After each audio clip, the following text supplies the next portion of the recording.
I've been considering purchasing a vintage diver's watch from Casio for some time now, and I've had my eye on a couple different models of the AD-520. The AD-520 is their classic analog digital diver's watch with a unidirectional rotating bezel and the so-called Smiley Face dial with a curved LCD display at the bottom. These are pretty classic watches and are really solid with good construction. One of these watches actually went up for auction a few years ago, as it was the exact production model used by Arnold Schwarzenegger in the movie The Last Action Hero. It sold for $600, and I still might pull the trigger on one of these. I have my eye on one of them. They go for about $50 to $100. But eventually I came across the big brother of the AD-520, a classier but still very capable alternative, the AD-702. This one is in awesome condition, so why don't we hop in and give this classic diver's watch a quick look.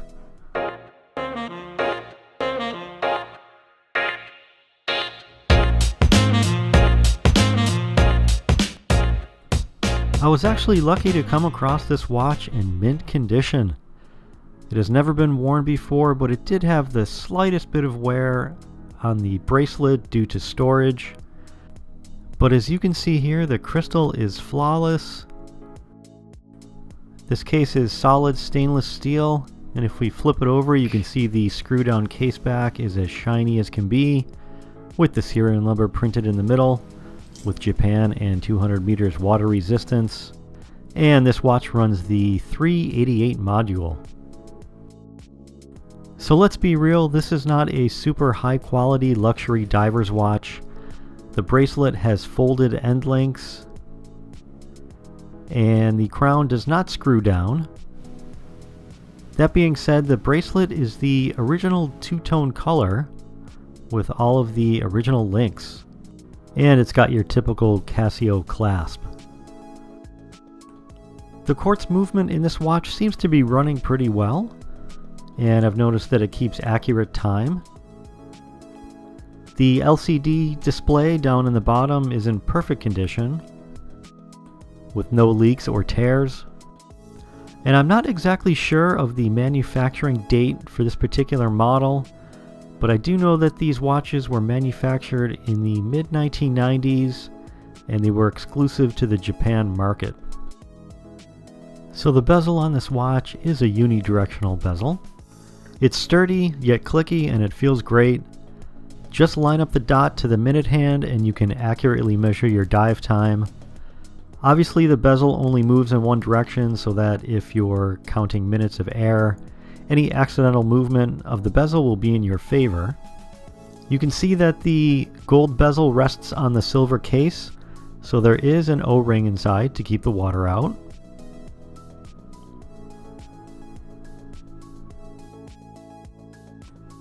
On the bezel there are numbers every 10 minutes with single minute markers in between those. And there is a loomed dot right at the 60-minute marker.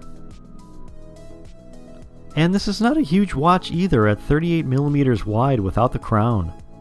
It's 41 millimeters with the crown. It's got a 20 millimeter lug width, and this watch is 44 millimeters lug to lug. And it actually wears pretty nicely on my wrist, which I'll show you shortly. So let's take a closer look at this dial. I really like the look of this dial. It's got 9 applied indices in the diver style, which are fully loomed. There are also 9 small dots above each of the indices. And this watch has 2 sword style hands, and it's also got a second hand with a touch of loom up at the top. I'm honestly not sure what to call that hand. It's not technically a lollipop hand, since the circle isn't on the tip, but if you know what it is, please leave me a comment below. I'd appreciate that. And as you can see here, the dial also has this unique chapter ring with 12 Roman numerals. That's a nice touch. And then finally you have the Smiley Face LCD at the bottom of the dial, which displays time, date, alarm with hourly chime, dual time, and a stopwatch. So the beeping on this watch does work, but it is so faint as to make it essentially useless. But all other features and functions on this watch work really nicely, and I'm super pleased with this watch.